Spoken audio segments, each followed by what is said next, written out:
Hi guys, welcome to our first flipped classroom video. We're going to do flipped classroom with the product rule and the quotient rule today. Make sure you have your notes out and something to write with. So far we've taken derivatives of things like polynomials, where you have a letter to a power and a coefficient.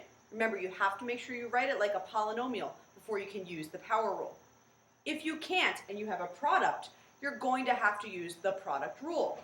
It's for when you have two things multiplied together. In your book, the formula they give you has u times v. U is the first polynomial or equation, and v is the second polynomial or equation, and they're multiplied together. So in order to take a derivative when you have two things multiplied together is to use this special formula. You can't take the derivatives separately. You have to plug them into this formula. The first thing you do is recopy the first function in your problem. And then you're going to multiply that by the derivative of the second function. Add to that a whole nother term, the derivative of the first function multiplied by the original second function. This u and this v do not change. Only this v prime and that u prime. I think you're really going to get it once I show you an example. So let's watch this one and you can follow along and copy it down in your notes. For example 1, I have two functions, x cubed plus 1, and then 2x squared plus 8x minus 5, and I want the derivative. Now you technically could multiply this whole thing out. Distribute the x cubed, distribute the 1. You're going to have a whole string of terms that you could use the power rule on. But I want to show you the product rule. So I'll label this first function u and this second function v. So to take the derivative, what I need to do is first recopy the u function. So x cubed plus 1 stays exactly as it is. But now I need to multiply by the derivative of the second function v. I can use the power rule on that. So that's going to turn into 4x plus 8. So this is u and this is v prime. Now you're not done. You have to add to that the second function v. I like to write it in that order. The 2x cubed plus 8. It's 2x squared. First video. 2x squared plus 8x minus 5. And then I'm going to multiply by the derivative of this first function, the u. That'll give me 3x squared using the power rule. So here's v and here's u prime. Now, since multiplication is commutative, you can go back and forth and switch these in order. This is the order I like to do it. First function, derivative of the second, plus second function, derivative of the first. Now you're going to work to the back of the book for this whole section. So technically the calculus is over. You might need to factor or combine like terms or something like that. So go ahead and try to get this answer to the back of the book. But I want to concentrate on the calculus now. So I'm going to go ahead and stop and show you another one. If you want to pause the video now, you can. Try this second one and then turn it back on, push play, and see if you got it right. If not, just follow along. In this second function, I have the first is going to be this u, and the second is going to be that v. So to take the derivative, which in this case is f prime of x, I'm going to recopy u, so that's x to the 1/3, and I'm going to multiply by the derivative of the second, 2x minus 3. Then I'm going to add to that, recopy the second function, x squared minus 3x plus 2, and then multiply by the derivative of the first function. Bring down the 1/3, x, subtract 1, remember that's going to be a minus 2/3. And again, you can leave this like this for now. Normally we would work to the back of the book. I would move this down to the denominator and then combine like terms by getting a common denominator. But for now, the calculus is over. I recopied the first function exactly as it is, and then I took the derivative of the second function. That's an arrow pointing to you. Then I recopied the second function and took the derivative of the first function.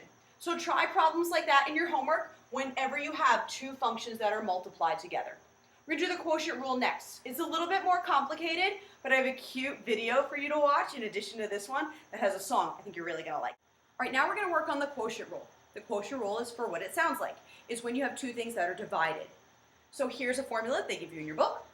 You have y equals u divided by v. U is what I like to call the top function, and v the bottom function, numerator and denominator. The formula is recopy the bottom, take the derivative of the top, minus the top function, derivative of the bottom, all over the bottom squared. That's the way I remember it, top and bottom. You can watch a video in a few minutes when I'm done going over this. I'll make sure I put it in there for you. You'll love it. Where they talk about d for the derivative. And they'll say that the formula is low d high minus high d low, square the bottom, and away we go. Watch the video. We've got a problem here. A binomial in the denominator.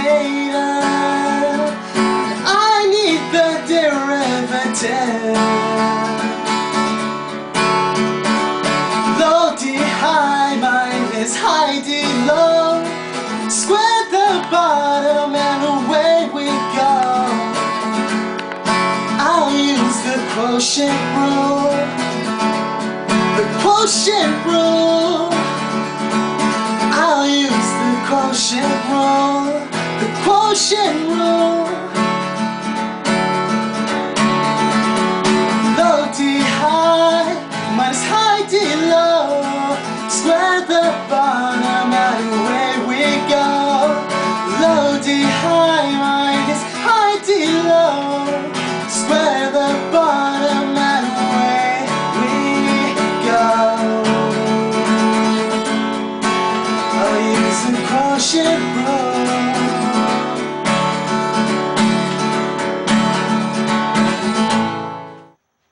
That was a good one, right? You're going to be singing that one for a long time. Get stuck in your head. Now that d they were talking about, the high and the low, those are the different parts of the formula. The d again was for derivative. High would be the top function, and low would be the bottom function. It is completely your choice how you memorize this formula, but you do need to have it memorized. Be careful. The b has to come first. The top function, the low function has to be first in your formula. This is a perfect example of a rational function where I want to take the derivative. So I'm going to show you how to do it. So in this case, they're asking for dy dx. Remember, that's another notation for derivative.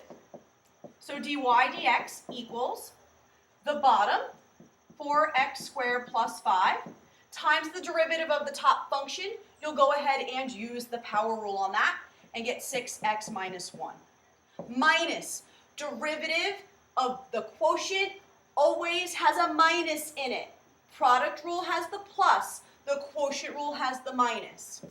Now it's the top function, 3x squared minus x plus 2, times the derivative of the bottom, which will be 8x.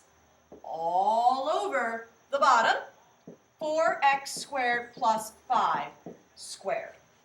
Don't forget that squared. And now for all of our purposes, the calculus is done. Like I said in the product rule portion, you do have to work until you get to the back of the book. However, I want to point something out when you're simplifying. This is 4x squared plus 5, quantity squared. You cannot cancel this one and this one unless there's something over here too. There is no 4x plus 5 over there. You can only cancel from the top and the bottom if the same term is in all of the terms. Pull out a GCF in order to see it. If that shows up, I'll be sure to show it to you. So for right now, the calculus is done. You practice your algebra for the back of the book. Now, here's another one. Let's just practice one more time. I'll put it right over here. It's a function h, a top and a bottom. They want h prime. So h prime of x equals the bottom function always first. So that'll be bottom, x minus 1, times the derivative of the top, which in our case would give me 16x minus 6, minus, always minus, the whole bottom function, so whole top function, again, first video, 8x squared minus 6x plus 11, times the derivative of the bottom, which is just 1, all over the entire bottom, x minus 1, quantity squared. And again, now the calculus is over. So when you're doing these formulas, remember, you need to have them memorized and they have to be in the right order. So it's really going to be your choice if you use my version of top and bottom or low D high minus high D low, square the bottom, and away we go. Now tomorrow in class we'll do your homework, so be prepared.